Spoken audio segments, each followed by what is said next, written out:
Everyone, I want to start this podcast by giving a shout out to all the Patreon subscribers who support the show.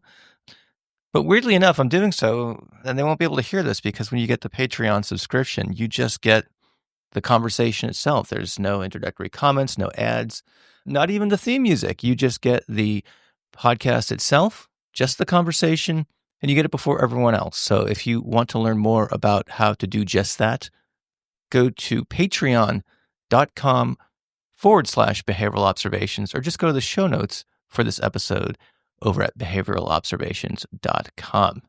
Okay, having said that, this is session 289, and this is a recording of the 2024 Verbal Behavior Conference panel discussion, which I had the honor of moderating along with VBC founder Kelly Rich. The participants included Drs. Patrick McGreevy, Ed Blakely, Alice Schillingsberg, Marilla Sanger, Hank Schlinger, and the incomparable Lena Slim. And if you are interested in checking out the 2025 Verbal Behavior Conference, well, you can go to the show notes as well, or go to behavioralive.com and search for the VBC there. In this panel discussion, we discussed the following. We talked about Dr. Pat McGreevy's thoughts on mastery criteria, Ed Blakely's discussion of a case study for a learner whose reinforcers included signs of damage, talked about collaboration, rapport building, and consultation skills with public school teachers and SLPs. We talked about considerations for manual signs versus picture selection, echoic skill development for children of non-hearing parents, Dr. Slim's thoughts on Gestalt language processing, whether the standard acceleration chart is making a comeback, and lots more. If this kind of event sounds like fun to you, please consider joining us for the 2025 Verbal Behavior Conference. This year's VBC is taking place March 27th through 28th, and will feature talks from the aforementioned Pat McGreevy, Tiffany Kodak, Judah Axe, April Kaisermore-Hunter, Barbara Esch, and Kyle Miguel. The day before the conference will feature a full-day workshop from Dr. Barbara Esch. The conference itself provides 13 CEUs, and when combined with Dr. Esch's workshop, it's 19 CEUs total. As always, the in-person event is in Austin, Texas. If you decide to go in person, expect to have many opportunities before and after the talks to interact directly with the presenters. It always amazes me how generous these folks are with their time. If you can't make it to Austin, well, we'll certainly miss you, but the virtual experience provided by Behavior Live is second to none. I think this comes through again in this panel discussion as evidenced by the virtual audience's participation in the event itself. Again, complete show notes for this panel discussion are available over at Behavioral Observations. I also have a link to all the previous Behavioral Observations verbal behavior content, so you can go over to my website there to learn more.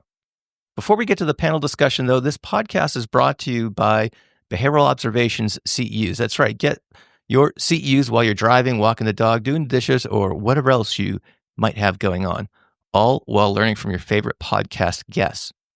Brought to you by the Behavioral Toolbox. It's a new education and training site put together by myself and my colleagues Anika Costa and Dr. Polly Gavoni. We've got 3 courses out for public school educators, including the new Motivational Interviewing Getting Educator Buy-In course. We're also brought to you by Behavior University, and their mission is to provide university quality professional development for the busy BCBA. So check out what they have to offer over there, including their supervision course and their newly revised RBT offerings. And while you're there, go to behavioruniversity.com/observations to save on your BU purchases. That's it for opening remarks. So without any further delay, let's hear the 2024 Verbal Behavior Conference panel discussion.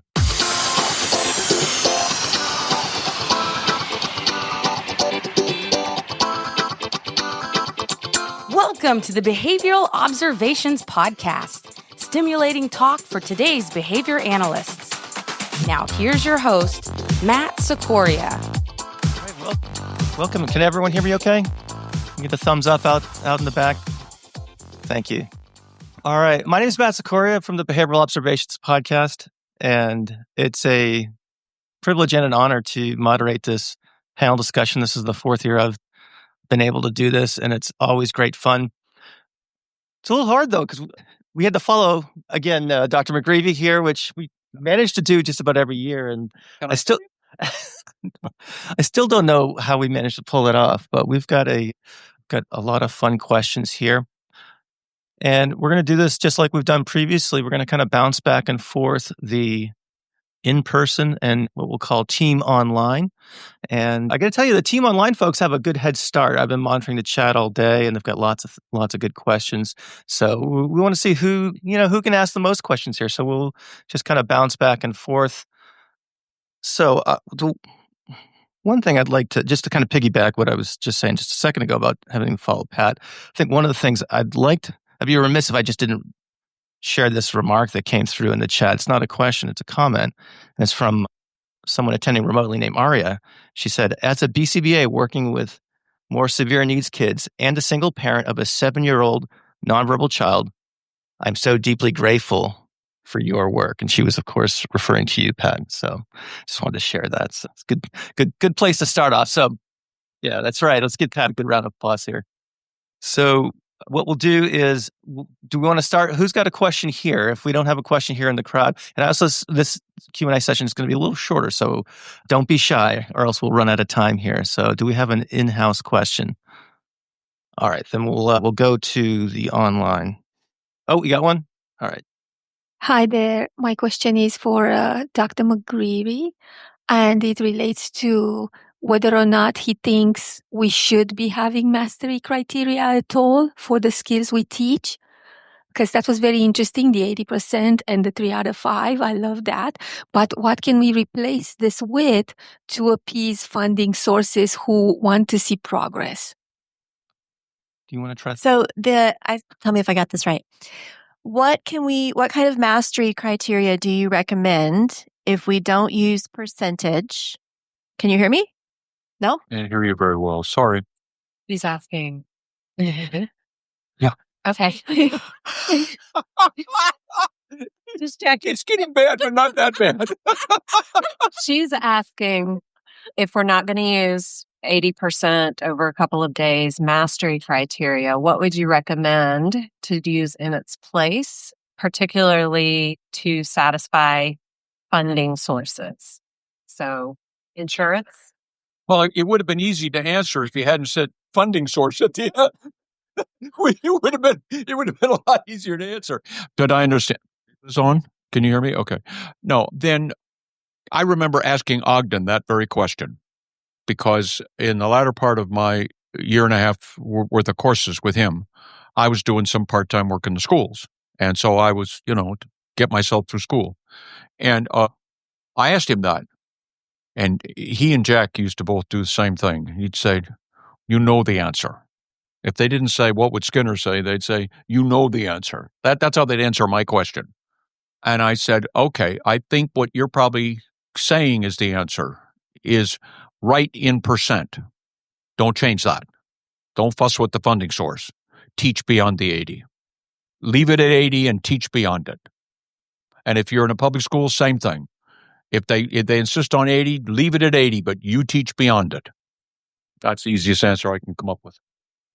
All right, I'm going to take one from what came through in the chat. This is for Dr. Blakely. Caitlin asks, with the child who was reinforced by videos of his mother being upset, were you able to pair other reinforcers to transition away from reinforcement by the physical or emotional damage of others? Yeah, we did. By the way, he still has an interest in seeing his mom upset, but he's got a whole host of other reinforcers. And I don't think if those weren't available, I don't think that would really matter. He's got such a range of things now that don't involve seeing his mom upset. And a question occurred to me when you were going through your talk more generally. I'm willing to bet there are a lot of people in the audience who would love to have that time for, or at least curious about how you guys conceptualize some of these behavior problems and develop these hypotheses about what might be maintaining them, and then do that kind of analytic work to really validate the solution and things like that. Do you have like a clinical review process or something like that you think that might be helpful for the audience to know about or share with? You mean as far as the diagnostics piece goes? Yeah, about how you think, how you and your team think through some of these more idiosyncratic cases. Yeah. I'm going to talk tomorrow about acquisition diagnostics, which Okay. is it's a little more formalized. I could give you an example. Let's say the person is having trouble with listener responding. One of the things you'd want to know is, are they able to make visual discriminations of the stimuli on the table? If they can't, then listener responding is going to be really hard. So one of the diagnostics, that's one of the diagnostic hypotheses that we may have. I'll talk in detail about this tomorrow. It just so happens I have a lot of material ready to go for this. So it has to do with diagnostics of acquisitions.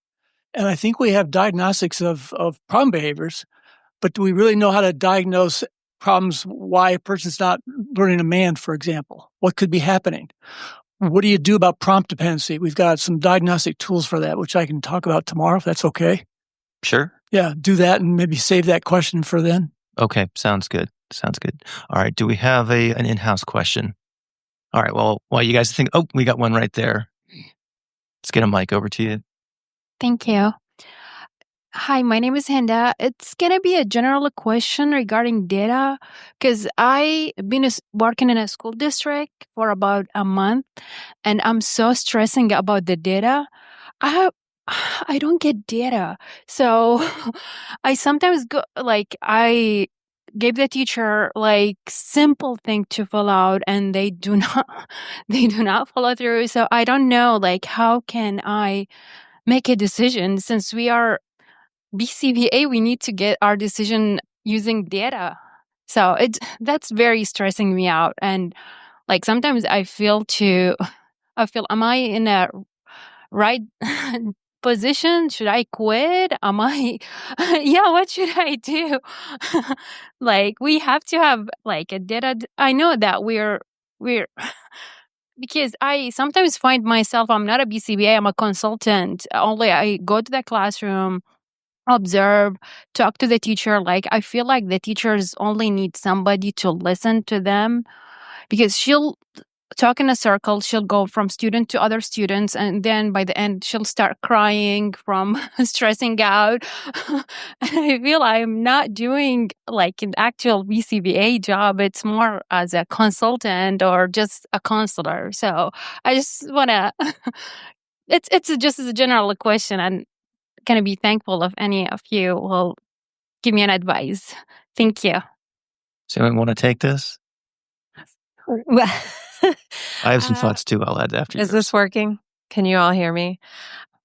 It sounds like a very tough situation. And I don't necessarily think that a quick response here is going to be sort of the solution. The thing that popped into my head was almost what's the problem at the foundation? And you use the term consultant.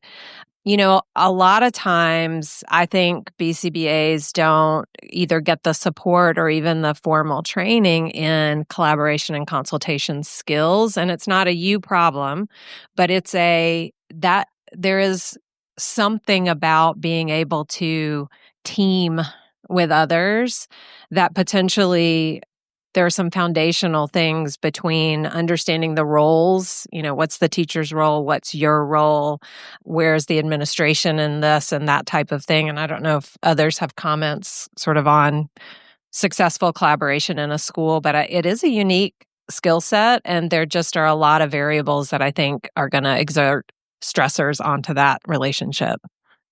Regardless of your title, if you are a behavior consultant who is working in or with schools and you are struggling and wondering why your interventions are not producing the desired results, you are not alone. Unfortunately, those tasked with improving behavior in schools are too often left to carry the burden by themselves. You are the behavior person, so you take care of it, is the unsaid mantra. But you can't improve behavior and the associated outcomes by yourself. In fact, creating sustainable improvement in student behavior almost always requires changes in the performance of the educators. I'm Dr. Pauly, and along with my colleagues Anika Costa and Matt Sikoria, we are designing coursework called the Behavioral Toolbox. In it, you will be taught strategies grounded in organizational behavior management for consulting in schools in a way that brings out the best in educators so they can bring out the best in the students they serve. If this sounds exciting, be sure to click on the link in the description to sign up for more information.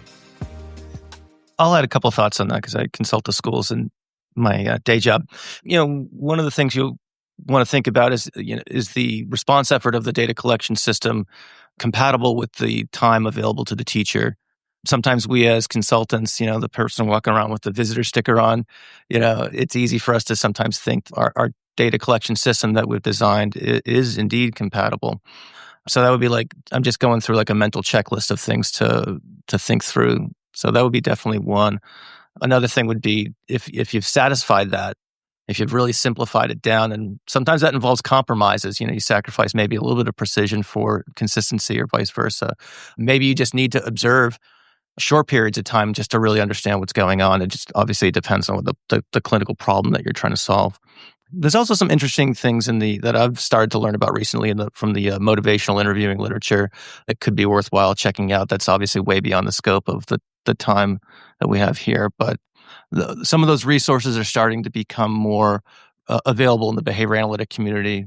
So if you can sort of tie doing something a little bit more effortful, a little bit different, a little bit out of their comfort zone for the purposes of a solution down the road. So if it's a behavior problem, you could say, well, in order to solve this behavior problem, we need some information so we know you're not wasting your time implementing a behavior plan that's not really going anywhere. So there's some things like that you can think about too. May I add something? Well, hold on. You said you weren't going to talk today. Well, you're right. Should I not add? No, please. I was just joking. All right. This doesn't really address like the specific data collection method, but this addresses us as people coming into classrooms, trying to help and support. And so in order to be welcomed and seen as part of the classroom, part of the team, establishing a rapport with your teachers, you are stepping into their space and they have a system and they're overloaded and they have so many things they have to deal with. And sometimes when they see one more person coming in and adding one more thing to do is too much. So backtracking and just introducing yourself, saying you're here to support in any way, shape, or form, being present part of the classroom if you can schedule some time just to observe and be there without necessarily saying, this is that will help. I need more information to help you. Can you do this? Instead, looking back and saying, wow, I empathize. This is very hard. You have 25 kids. You have kids that need a lot of attention. This is a lot on you. This is what I can do to help, but what would be something that you need from me that would relieve some of the heavy lifting and the workload, or something that I could help with your students? That is what I can do. Here's what I can do. And I can check in and be here just to be here. And maybe, we can work together, but establishing a rapport, getting to know one another first before coming in as I'm the consultant behavior analyst and, I have a skill set that is certainly going to help you fix your classroom. And that's not going to happen. No adoption will happen. So establish a relationship first, one that is safe. They feel, okay, she understands. Thank you for helping. Can you? And then you can move to, okay, you got to the data collection. You could say, I need some information so that I can help you. What would be helpful? I could do this, that to take data. What would be helpful? Get that information from your teacher and move from there. But first, establish a relationship. And Matt, I don't know if you see the question on the Behavior Live chat, but it's somewhat related. I can read it if you want.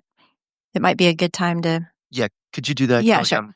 So this came up yesterday in Lena's workshop, and I think that it's related to the topic at hand. If you don't mind, we'll just kind of continue on to that a little bit, but it's collaborating specifically with SLPs. So BCBA is collaborating with SLPs when the BCBA is working and doing verbal behavior and maybe the VB-MAP and the EFL, and possibly you have a child that is not even manding, but the SLPs are recommending speaking in full sentences and like some of the things you guys have talked about today. How do you kind of navigate that kind of difficult type of situation? Maybe more than Lena, but I know that that's your, yeah. I really okay. This is a filled up question here that has so many. Like I have more questions to ask, but basically, what I just talked about is building relationships. Speech language pathologists, occupational therapists, psychologists, physical therapists, behavior analysts, teachers, parents, psychologists. Everyone has a skill set that they can offer their expertise. The question becomes, how do we access that expertise? Number one. Number two, how do we share our own expertise and without feeling that we're taken away from their discipline or we're imposing our discipline on others? So these situations happen because language and speech is taught by behavior analysts, speech language pathologists, parents, OTs, the community, anybody, teacher, because it's not owned by one discipline. However, speech language pathologists, by the name, it's within their scope of practice and competence to focus on that. So they are experts in speech and language development and remediation and support in many ways. Recognizing this, step back. I don't know what level that these two people have in terms of relationship. Step back and reestablish communication in terms of getting to know, if you have the chance, what your colleague is doing by asking informing questions because you're interested, not because you're the inquisition. You're interested in learning what they're doing and how is it working, to be informed, and then inviting, I would like to share what I'm doing. Can I learn from how you're doing it so that we can at least have an idea of what the child is doing? Because our goal is similar. We just want to move forward and we want to help our child to communicate and access their community and get that reinforcement quickly socially. So again, the answer is not straightforward, but the answer is, okay, you're having difficulties. You can't push and fight. You step back and reassess your environment and say, okay, we're people. I'd like to get to know this person because that person is valued in that team. I'd like that person to know me because I have a lot to offer. So you step back and you reestablish that connection, because otherwise you'll just be arguing and fighting for a turf. So that's kind of, again, going back to people skills. All right, we're going to take a real quick break here to tell you about Behavior University. If you go to their website and click on the webinars that are coming up, boy, do they have a lot of good ones. And if you have been listening to the podcast, you probably know what's coming next. You're going to hear me say, get on these if you really want to participate, because they do sell out. There's a bunch of really cool ones coming up. There's one about applying OBM and ACT in school settings. There's a general kind of ACT 101, demystifying acceptance and commitment therapy. Both of those are presented by Dr. DJ Moran, who, fun fact, was the first interview I ever recorded for the show, even though it was episode 6. That's a story for another day. Strategies for conducting FBAs in school settings, Matt Broadhead, and they're always adding more. So again, just go to behavioruniversity.com and use the promo code podcast to save at checkout. All right. There's a question here for Dr. Sanger. It's from Kendra. What are your suggestions for modifying instructional methods for students who are unable to demonstrate mastery of the visual and verbal discrimination skills? Is there an alternative assessment or curriculum you would recommend for students who have these significant barriers? Sure. Do you mind repeating mastery of? I didn't get that part. Sure. What are your suggestions for modifying instructional methods for students who are unable to demonstrate mastery of the visual and verbal discrimination skills? Okay, thank you. That's a great question. And it is a very common problem, especially when you work with very early learners. They a lot of times lack those foundational skills. There are programs aimed specifically at fostering and developing those skills. It's a bit harder with auditory discriminations because you need probably stimuli or, things that record sounds, and then it would involve having one device that creates a sound match another one. Doug Greer has some protocols for that. But for visual discrimination, it is a bit easier. So it's basically identity matching and creating or trying to develop a generalized repertoire of identity matching, which would involve, for example, in a matching to sample arrangement, having 3 pictures of 3 different objects and asking the child to match one picture of a dog with a picture of a dog and a picture of a cat with a picture of a cat and so forth. So establishing that generalized repertoire of matching either visual or auditory stimuli can build that foundation. And again, that foundation is lacking for a lot of very early learners, and it's really important to build that before you can move on to more complicated skills. All right. Any other thoughts on this while we survey the crowd for additional questions? Okay, I'll go back to the chat. Looks like Team Online is leading the league right now, so we'll see if we can rectify that. Oh, someone. Okay, here we go. Oh, this is from Tammy Casper, a speaker, an alumni of the Verbal Behavior Conference. So this was in response to Hank's Back to Basics talk. She says, so many questions, also so many responses to teach a topography-based response with a selection-based response. SGD plus vocal approximation to assist with mediating. I think it's more of a comment than a question, but I just want to give a shout out to Tammy out there. Let's see, what else do we have here? All right, another question for Dr. Schlinger. This is from Jessica. Why is a vocal/manual sign part a requirement for, quote, listening? Wouldn't indicating a named picture or following an oral direction be considered listening? It depends on how we define listening. So one of the points I made was in behavior analysis, our terms are defined by the variables that cause us to utter those terms as verbal responses. So, I mean, this is not just true in behavior analysis, it's true everywhere. If you ask 10 people, what personality means, you're going to get 10 different answers. If you ask 10 people what reinforcement is, I would hope that in our field you would get 10 answers that are pretty similar. But so the question is, when you say you're listening, what are you doing? Because that's what we do as behavior analysts. We identify behavior. So what behavior are you engaging in when you say you're listening? And my argument is that most of the time that when we say we're listening, we're talking along with the speaker. And so I tried to make a distinction between listening as a form of listener behavior, but not as the only form of listener behavior. There are a lot of other kinds of listener behaviors. A couple of people mentioned the fact that pre-verbal kids can respond as a listener before they can respond as a speaker. But our pets can do that too, by the way, if we train them well. But our pets are never going to be speakers. They're never going to listen to us, but they will behave as listeners. But most people will not only behave as listeners, but part of that is that they will listen. They will speak along with us.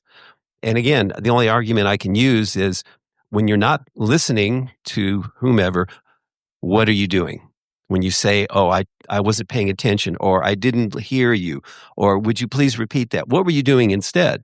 And I would argue that you're talking to yourself about something different. So my answer isn't that there's a one definition of listening. It's really whatever behaviors are occurring that cause you to say that you're listening or that someone else is listening. And I think most of the time we're talking along with the speaker. Okay, and Tammy wrote back in, she said, do we teach a vocal approximation with the speech generation device to assist with mediating? You don't mind. Were you not listening? No. I was trying to figure out how to answer the question you had. Yeah. All right, here we go. Do we teach a vocal approximation with the speech generation device to assist with mediating? Well, it could be. I mean, I think that Hank's point, and I think my point that I made this afternoon was that listening can be reacting to the stimulus. So if you have a vocal approximation with a device, I guess I'd want to know in what conditions is that? What was actually being said? Can you ask the question asker? What kind of response was being shaped in the...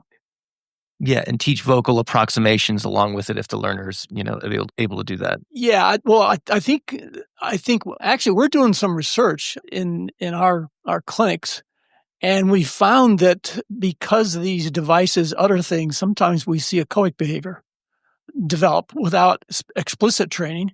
Obviously, it's direct training. So there is some kind of vocalization, probably some echoic behavior we sometimes see. At one time, you mentioned that you could have the device, the kid pushes the button has the device continue to repeat, the response is mediating. In joint control. Yeah. So kids with devices, here's kind of something we've been kind of experimenting with. So if we say, go get a pen, a piece of paper, and something else, something that would be functional, we're experimenting with teaching them to press the device, pen, paper, whatever the third one was. And they're pressing the button on the device to utter the term as they go find it. And then they use those utterances to scan and find the items. So it does come in handy. It's going to be tricky though. We're just getting started on this, but I think it's possible. Thanks for reminding me. Thanks. I forgot I said that.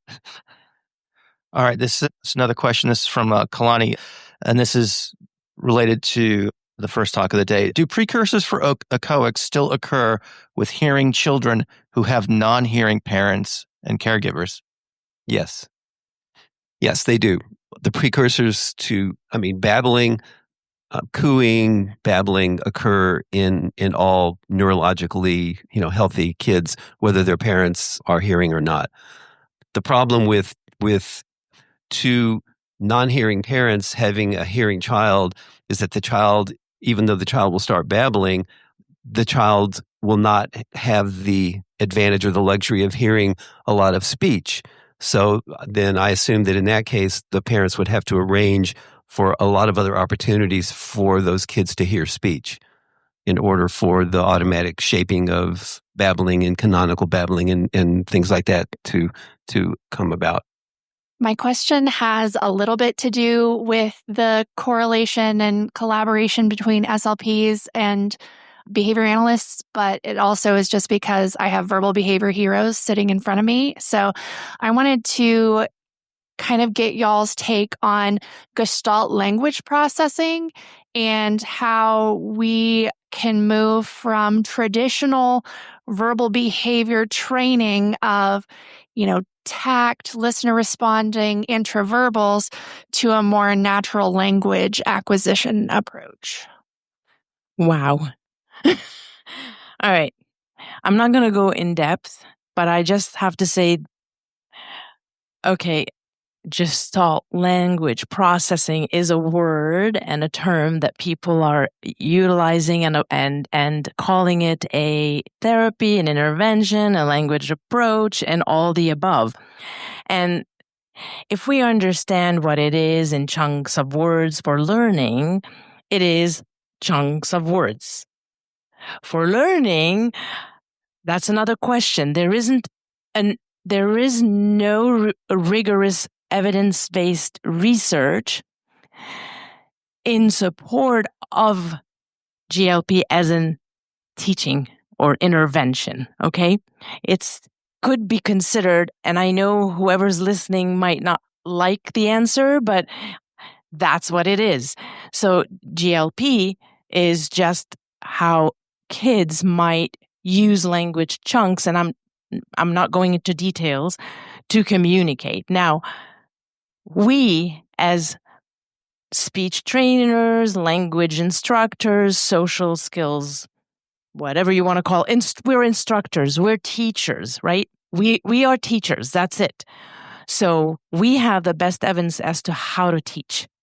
And we know that we should not teach in isolation. And we know we should quickly teach within a social environment so that the child or the person can contact that social contingency and reinforcement quickly, early enough, in order then to be able then to have more generality and transferring the stimulus control across all verbal operants and across conditions and people and all. So that should happen. And if it's not happening, maybe we need to reconsider our teaching procedures and instructions. So natural language teaching should also happen when you're teaching skills. It shouldn't be something different.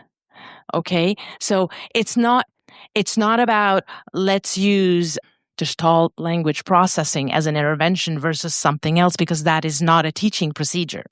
Okay? But it's an understanding of, there are chunks that kids learn to speak and get their message across, but it's not a teaching procedure. Okay? We know what is evidence-based instructional practices. SLPs have an amazing resource for language production, for speech production, for swallowing remediation, for all, really amazing. They draw from multiple theories. Behavior analysts draw from one, a behavioral one. A very, very big difference. So in order to be able to understand all those types of information that come up and that you want to learn about, I would recommend you read the original literature and the literature on it before you can really be a proponent of it, so that you can better understand it and then you can be more informed. So again, lots of beautiful theories, ask questions, get informed, read the literature from other disciplines. But again, if it doesn't fit under a behavioral conceptual analytic framework, it's good to ask questions and it's good to be informed versus just taking information from people and saying that's the buzzword and we're just going to go with it.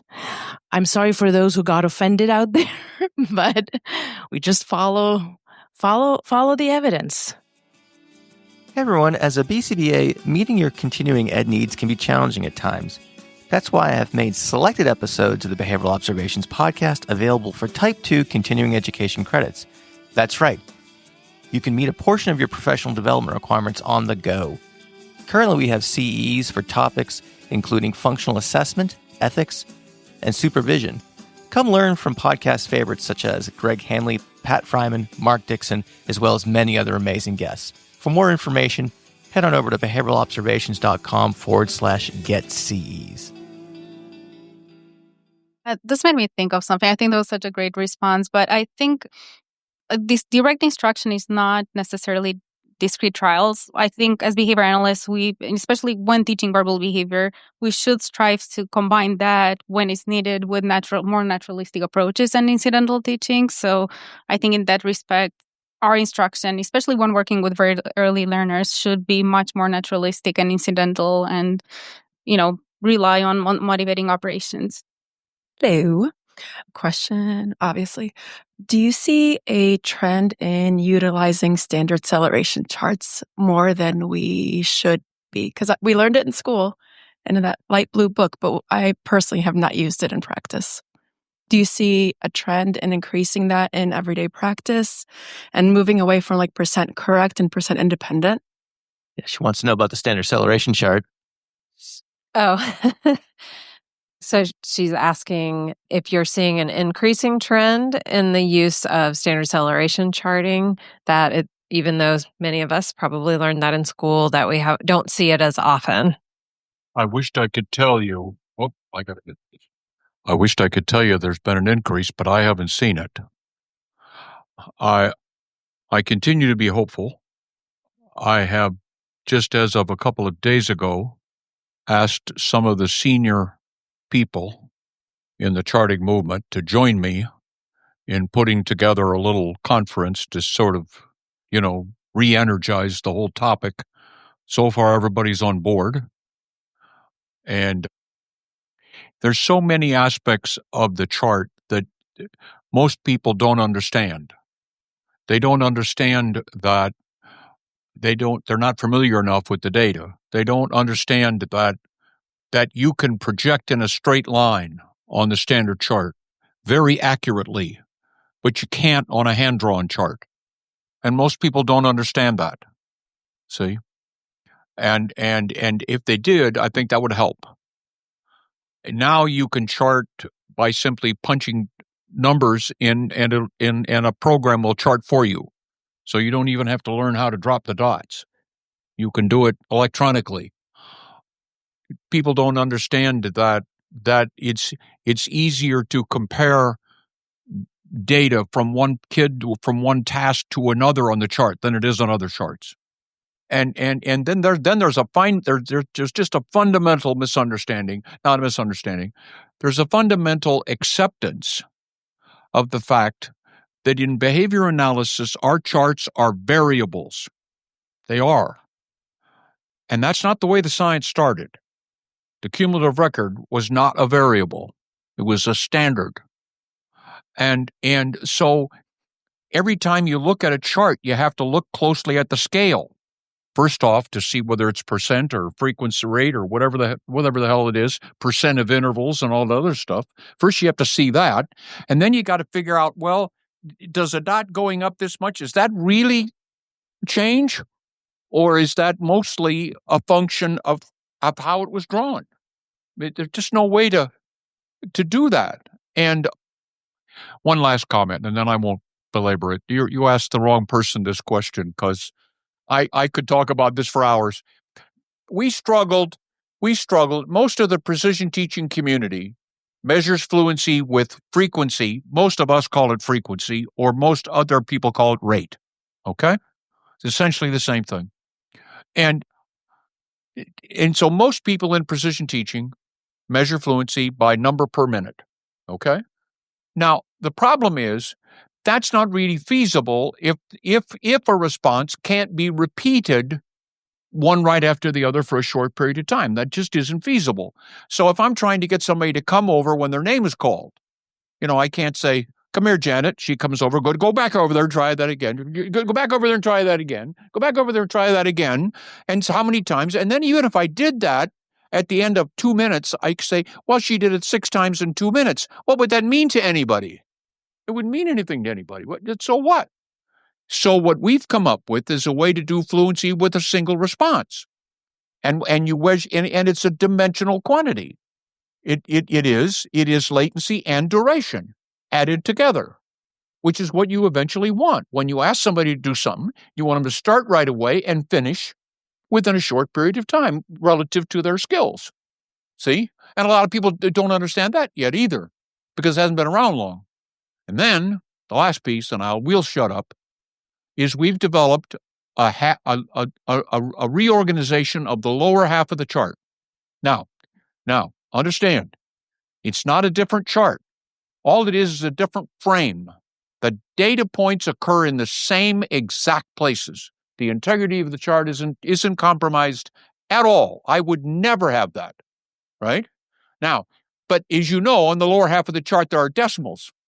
So when something occurs less than 1 per minute, it'll say 0.18, 0.27 per minute. Nobody talks like that. And beyond that, it's in a unit that wouldn't occur in nature. It's like, what's the average American family? 2.5 kids. Well, you can't have a 0.5 kid. The way to say that is that the average American family has either 2 or 3 kids, and if it's 2.4, you say more have 2 than 3. But and then you keep it in units in which it can actually occur. So the bottom half of the chart now no longer has decimals. There are no decimals defined at all. So the line below 1 per minute is 1 per 2 minutes. See? And that simplifies it. And a lot of people don't know about that stuff yet. And so hopefully I can get together. I can tell you the people. It's Kent Johnson and Carl Binder and John Eshelman and Clay Starlin and Abigail Calkin. Those are all people who have been charting as long, if not a little longer than me. So hopefully. I'll give you a cynical answer to your question. It will increase when the BACB requires it on the task list, and when graduate programs that teach to the task list start teaching it. Yeah, I've got a couple comments on that. I can't help myself. I need to respond. Yeah, a lot of us more, we've been around longer, more seasoned folks. We kind of were brought up with this. Lindsay came to the facility where I was working and showed us how to all do this, and we were all psyched about this. This is great fun. But it seemed like over the decades, there was fewer and fewer and fewer people doing this. Not as many projects. It was taken off the task list, and before you know it, nobody knows what it is. We require it at FIT. At least my students are required to do this. But I think it's going to require a culture when they graduate. Where are they going? Is this culture going to support it? It's going to be the same issue I'm going to address tomorrow. What about science? Is the culture going to support scientific inquiry? The chart should be part of that. But I don't know if that's really going to happen. So part of the things that one of the topics I come up with my students is maybe you have to impact the culture wherever you go. And you may have to do that and kind of will it. Maybe force it, some of these things in. I'm fine with that. So I hope it doesn't die. And I really do. I should note there's some supportive comments coming in through the chat as well, not necessarily more questions, but, Kendra says, I would love more practical and accessible CU trainings on standard acceleration in clinical practice and in schools. Aaron O'Brien, yes, towards standards and measurement, ! I'll keep teaching it to my students, even if they took it off the task list. So hopefully that is a good sign. We've got just a few minutes left here. We've got a question down in the back. So first of all, thank you so much. Today, it was amazing how all of the presentation tied up and amazing knowledge sharing. And this is just a comment really on SCC. And Dr. Blakely, your presentation on how, scientist practitioner training and how research should guide our clinical practice. And I see that all of the mainstream journals reject the papers that have SCC and will have you modify your SCCs into percentage graphs, and peer review process doesn't pass it. And so I'm just, wanting to hear, what your thoughts are about that and, why such a pushback, to SCC to even get published, But Dr. Blakely and I'm also interested to see what other, Yeah, well, there were standard acceleration charts published in JABA years ago. But I think it goes back to how people are trained. If you're not trained in science, and if you're not trained in rate of response and fluency, you're going to be doing partial interval recording, or you're going to be doing whole interval recording. And I think to me, it always seemed like more of a function of how you're trained. And I think when it was taken off the task list, fewer and fewer people are being trained in this, quite honestly. So we're just holding on, hoping that we can keep this going and maybe get it reinstituted in some of the training. But I think if you're trained in partial interval, you will reject standard acceleration charts. My guess. I can add a little bit to that. I think, if I understood the question, about 9-10 months ago, I submitted a pretty lengthy and straightforward article having to do with how the measurement developed from Skinner, went to the standard chart, so forth and so on. And I was at first excited. I won't name any names, but I was first excited by the people that were selected to review, and I knew them by name. I mean, I don't know them personally, but I knew their names from reputation. And I was excited about the review, and they slammed it against the wall. They had no time for it at all. And I was, And then a couple of my colleagues chided me and said, well, you shouldn't have sent it to JABA to begin with. And joked with me about what the hell were you doing that anyway, But I was disappointed because the reputations of the people that reviewed it were outstanding scientists. Boy, they said that standard measurement was not convincing. Standard measurement was not important to the science. Boy, oh boy. I mean, it was stunning, the comments they made. Just absolutely stunning. And, but I'm not giving up, and the last comment that Ogden Lindsley asked me when he interviewed me for a doctoral student, I had been to some of his previous workshops and I was beginning to understand the value of standard measurement. And he looked around at me as he was interviewing me and he said, I only have one question left to ask you. What's that? And he said, are you in this for the long haul? can you stand up against the prevailing opinion that will be against you? And I told him, yeah. And John Esselman said the same thing years ago. John was also a student of Julie Vargas's, West Virginia. And that's why when John got the award, I sent him the note. Promise is kept. So we have a ways to go, but it's for people that are willing to listen. It's a reasonable argument. And at the very end of this article that I wrote, I said, listen, we're not suggesting a mandate for any of this. We're not. All we want is for people to have the opportunity to listen to it. That's all. That's all we're asking for, is the opportunity to listen. And, that's it. So I'll say at it. Anybody has any suggestions for how we can do it, I'm all ears.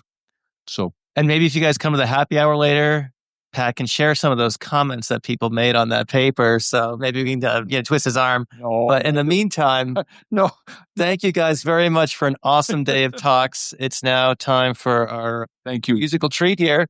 Very much looking forward. Let's give these guys a round of applause.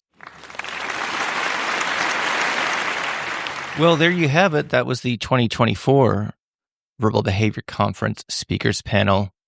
And I'm looking forward to the 2025 one. It's going to be a lot of fun. I hope to see you there, either in person in Austin, Texas, or virtually through the magic of Behavior Live. This is a real special conference, and I really don't think there's anything else like it out there. So again, I hope to see you there. And a huge thanks to the folks at the Central Texas Autism Center, all the people at the Verbal Behavior Conference who make this happen, as well as all the speakers who take time out of their schedules to come to Austin and deliver this great content. All right, we'll see you in the next episode of the Behavioral Observations Podcast. Thank you for listening to the Behavioral Observations Podcast with Matt Sicoria. You can find Matt's notes on this episode at www.behavioralobservations.com. We also invite you to stay connected with us on Facebook at facebook.com/behavioral observations and on Twitter at Behavior Podcast.